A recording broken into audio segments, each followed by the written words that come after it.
Well, look at this question and beauty of it. Integration of 1 upon x into x raised to 6 plus 1 dx. Well, मैं अगर इस question को पहले देखूं तो मुझे बहुत सिंपल लगता है कि इंटीग्रेशन ऑफ बहुत छोटा छोटा क्वेश्चन है x 1 upon x into X X raise to 6 plus 1. Problem है जो x into X raise to 6 plus 1 है वो न्यूमरेटर में नहीं डिनोमिनेटर में है और उसे सिंप्लीफाई इतना इजीली नहीं हो सकता है. तो जब तक हो सके चीजों को प्लस माइनस में कन्वर्ट करो. टाइप 3 काम का नहीं है, चेन रूल काम का नहीं है, नीचे में फंक्शन ऊपर में डेरिवेटिव दिख नहीं रहा है. आई थिंक जो रिजॉर्ट मेरे पास बचता है, can I do something with substitution? Yes, this question can be handled with substitution, but this is substitution type C, that is type 7 का सी टाइप है, जहां जो नीचे में फंक्शन है एक्स रेज टू 6 उसका डेरिवेटिव है. अगर आपको थोड़ा बहुत भी नॉलेज होगा डेरिवेटिव का, derivative of X raise to 6 power आगे आ जाएगा, पावर एक से कम हो जाएगा, 6 X raise to 5. But numerator में मेरे पास एक्स रेज टू 5 नहीं है, तो इसीलिए यहां पे सब्स्टिट्यूशन मेथड में हम डेरिवेटिव क्रिएट करते हैं.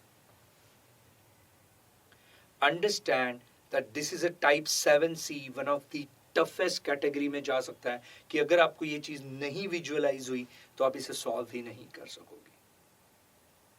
सो in that context I would say the difficulty level के लिए मैं इस क्वेश्चन को 5 स्टार देना चाहूंगा कि यस, अगर आप ये मेथड नहीं चलाते हो तो ये लिटिल ट्रिकी कैटेगरी में आ जाएगा और डिफिकल्ट हो जाएगा सॉल्व करने के लिए. That is type 7C, substitution में डेरिवेटिव क्रिएट करना. क्या बोल रहा हूं जरा ध्यान से देखिए. मुझे बताया एक्स रेज टू 6 का डेरिवेटिव है 6 एक्स रेज टू 5. 6 का हेडेक नहीं, कांस्टेंट का हेडेक नहीं, वो कहीं भी एडजस्ट हो जाता है. एक्स रेज टू 5 मेरे पास नहीं है तो मैं उसे क्रिएट करता हूं. सो इसलिए जो नेचुरल एक्सटेंशन मेरे साइड में होगा वो हो जाएगा integration of X raise to 5 upon X into x raise to 5 into x raise to 6 plus 1 dx. मैंने एक्स रेज टू 5 से मल्टीप्लाई और डिवाइड कर लिया. सो नीचे में x और x रेज टू 5 मल्टीप्लाई होगा. लॉज ऑफ इंडाइसिस का ये वाला फॉर्मूला, दैट इज दो नंबर का मल्टीप्लिकेशन, पावर का addition. a raise to m into a raise to n is a raise to m plus 1. So x into x raise to 5 क्या हो जाएगा बोलिए? Correct, x raise to 6. और मेरा question naturally extension हो जाएगा integration of x raise to 5 upon x raise to 6 into x raise to 6 plus 1 dx. आप बोलोगे सर क्या हुआ इससे? इससे एक चीज हो गई, x रेज टू 6 का डेरिवेटिव एडजस्ट हो गया और मुझे उसे रिप्लेस करने में क्या हो गई? आसानी हो गई. Right? So let us try to understand मैं ये क्या बोल रहा हूं और कैसे समझने की कोशिश करते हैं कि ये सब्स्टिट्यूशन में कैसे लाया गया. तो x रेज टू 5 क्रिएट किया गया, इसलिए इसका नाम सब्स्टिट्यूशन में टाइप सी है कि डेरिवेटिव क्रिएट किया गया. करेक्ट? तो x रेज टू 5 लाया गया, क्रिएट किया गया डेरिवेटिव, और नीचे में अब मुझे क्या मिल रहा है? x raise to 6 into x raise to 6 plus 1 dx. यहां पे मैं स्टैंडर्ड सब्स्टिट्यूशन करूंगा, put x raise to 6 equals to t. But हमें सिर्फ सब्स्टिट्यूशन नहीं करना है, तो हमें उसका डेरिवेटिव भी एडजस्ट करना पड़ेगा. So differentiating with respect to x, derivative of x raise to 6 is equal to dt by dx. I hope x raise to 6 ये डेरिवेटिव का अलजेब्रा का formula x raise to n, power आगे आ जाएगा, power 1 से कम हो जाएगा. बोलने का मतलब है derivative of x raise to n is n into x raise to n minus 1. Same x raise to 6 का डेरिवेटिव क्या आएगा? पावर आगे आ जाएगा, 6 इंटू पावर 1 से कम हो जाएगा, 6 minus 1 5. So 6 into x raise to 5 is equal to dt by dx. dx division में LHS में आ जाएगा तो मल्टीप्लीकेशन हो जाएगा. सो और 6 जो मल्टीप्लीकेशन में RHS में चल जाएगा तो डिवीजन में. तो क्या हो जाएगा? That is x raise to 5 dx, जो कि क्वेश्चन में न्यूमरेटर में दिख रहा है, is equal to dt by 6. So हम अब dx और उसके डेरिवेटिव को रिप्लेस कर सकते हैं dt by 6 से. तो जैसे अब मैं इन सब्स्टिट्यूशन करूंगा तो मेरा क्वेश्चन क्या बन जाएगा? dt upon 6. So 1 upon x raise to 6 हो जाएगा t, and x raise to 6 plus 1 हो जाएगा t plus 1. So 1 upon t into t plus 1 dt/6। महसूस कीजिए टाइप 1 इंटीग्रेशन का टाइप 1 क्या बोलता है, constant into function, constant integration के आगे। सो टाइप 1 क्या बोलता है कि भैया कांस्टेंट है, वो जो dt/6 में जो 6 कांस्टेंट दिख रहा है उसको हम इंटीग्रेशन के आगे लेंगे, और वो अपॉन में इसलिए मेरा नेचुरल एक्सटेंशन हो जाएगा 1/6 इंटीग्रेशन ऑफ, बोलिए क्या रहेगा, 1/t इंटू t+1 dt।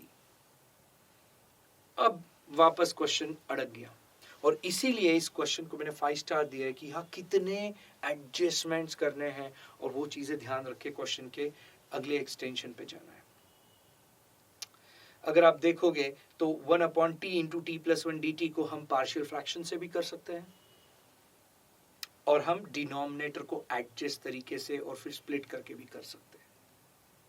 तो फिलहाल यहाँ पे मैं डिनोमिनेटर को एडजस्ट करके स्प्लिट करके करा रहा हूँ। आगे जब हम पार्शियल फ्रैक्शन का टाइप सीखेंगे तो हम पार्शियल फ्रैक्शन से भी इस चीज को हैंडल कर सकेंगे।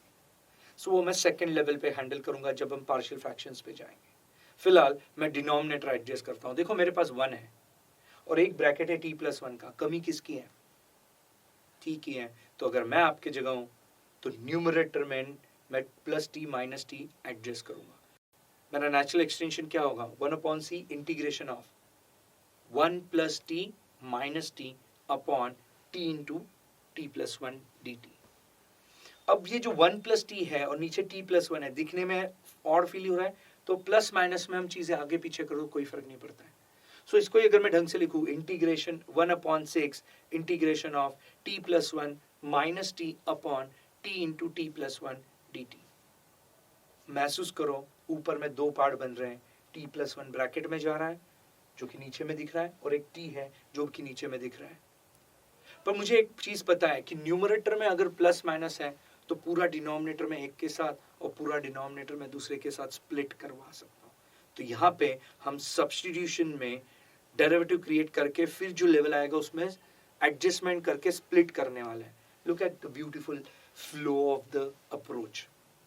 सो क्या हो जाएगा, वेल 1/6 इंटीग्रेशन ऑफ, मैं स्प्लिट कर दे रहा हूँ डिनोमिनेटर को, t+1 upon t into t+1 minus t upon t into t+1 whole bracket dt। बहुत क्लियरली दिख रहा है आपको, बहुत इजीली ये स्प्लिट हो जा रहे हैं। t+1 क्या हो जाएगा, कैंसिल, और t दूसरे टर्म में से कैंसिल हो जाएगा। मेरा नेचुरल इंटीग्रेशन जो बच जाएगा that is 1/6 integration of 1/t minus 1/t+1 whole bracket dt। Type 2 plus minus का इंटीग्रेशन मैं बांट सकता हूँ, सो बढ़ जाएगा। सो क्या हो जाएगा, 1/6 बड़े ब्रैकेट में integration of 1/t dt minus integration of 1/t+1 dt। अब अगर आप देखोगे 1/t ये कौन से टाइप में जाता है, तो इंटीग्रेशन के लॉगरिथमिक टाइप में आता है। Integration of 1/t dt is, बोलिए correct, integration of 1/t dt ये कैसे जाता है, इंटीग्रेशन ऑफ 1/x dx जैसे, that is log of x + c। So मेरे पास पहला तो जम जाएगा, दूसरे का t नहीं है, t+1 है। पर अगर आप भूल गए तो याद दिलाओ टाइप 4 चेन रूल कि जो चीज खटक रही उसे हम t मान लेते हैं या x मान लेते हैं या कैप्सूल x मान लेते हैं, और उससे पूछते हैं कि वो लीनियर है क्या है, तो हम चेन रूल चलाते हैं। क्या बोलता है चेन रूल, वेल इंटीग्रेशन में चेन रूल बोलता है integration of f of ax plus b dx is equal to g of ax plus b into 1/a plus c। याद रखना जब भी हम चेन रूल चलाते हैं तो हम इंटीग्रेशन में सिर्फ जिसको हमने x माना है, कैप्सूल x माना है, वो लीनियर फंक्शन है, उसको ही चेन रूल चला सकते हैं। और याद रखना कि जो x का कोएफिशिएंट है वो अपॉन में एडजस्ट होगा। तो आई थिंक मेरे पास फॉर्मूला है 1/6 बड़े ब्रैकेट में आ जाएगा log of t minus t+1 को हम क्या मान लेंगे, कैप्सूल x कर देंगे। तो जैसे मैंने उसको कैप्सूल कर दिया तो ये दिखेगा log of 1/t या 1 कैप्सूल t, जो कि 1/t जैसे होगा log t। बोलूंगा मुंह से log t बट लिखूंगा जिसको t माना है, तो मेरा आंसर हो जाएगा log of t+1। पर रुकिए, ये x या t था नहीं, हमने चेन रूल चलाया, तो याद रखना चेन रूल चलाते समय x का जो कोएफिशिएंट है और इस केस में t का जो कोएफिशिएंट है a, उसे अपॉन में एडजस्ट करना है, इसलिए आपको आगे लिखना पड़ेगा into 1/1 plus c। Final simplification आएगा 1/6 well into big bracket log of t minus log of t plus 1 plus c। But याद रखिए t था या हमने क्रिएट किया, करेक्ट, हमने क्रिएट किया, सो उसको बैक रिप्लेस कर देंगे। मेरा फाइनल आंसर जाने की नेचुरल लेवल पे एक्सटेंड हो जाएगा 1/6 बड़े ब्रैकेट में log of t raise to 6 minus log of t raise to 6 plus 1 plus c। थोड़ा सा और मैं इसको सिंप्लीफाई कर सकता था, लॉज ऑफ लॉगरिथम में दो लॉग का सब्सट्रैक्शन नंबर का डिवीजन, मैं फॉर्मूला उल्टा चला रहा हूँ, सो नंबर का डिवीजन लॉग का subtraction, log of m upon n is equal to log of m minus log n। तो ये फॉर्मूला मैं उल्टा चलूंगा, log of x raise to 6 minus log of x raise to 6 plus 1, ये जो है दो लॉग का सब्सट्रैक्शन वो हो जाएगा 1/6 log of mod of x raise to 6 upon x raise to 6 plus 1 plus c। दिखते समय बहुत सिंपल था question, but look at the beauty of this question कि क्या क्या हमने यूज किया। सबसे पहले तो सब्स्टिट्यूशन चलाने के लिए हमने इसके डेरिवेटिव को क्रिएट किया, सो न्यूमरेटर और डिनोमिनेटर में डेरिवेटिव एडजस्ट हो गए। उसके बाद सब्स्टिट्यूशन करके अभी भी क्वेश्चन सॉल्व नहीं हुआ तो डिनोमिनेटर का ऊपर क्रिएट किया गया, सो ऊपर हमने डिनोमिनेटर क्रिएट किया, उसके बाद उसे स्प्लिट किया और फिर फॉर्मूला चलाया। That's the beauty of this question, type 7C, कि जहां हम सब्स्टिट्यूशन तो कर रहे हैं बट पहले डेरिवेटिव क्रिएट कर रहे हैं, उसके बाद सब्स्टिट्यूशन ला रहे हैं।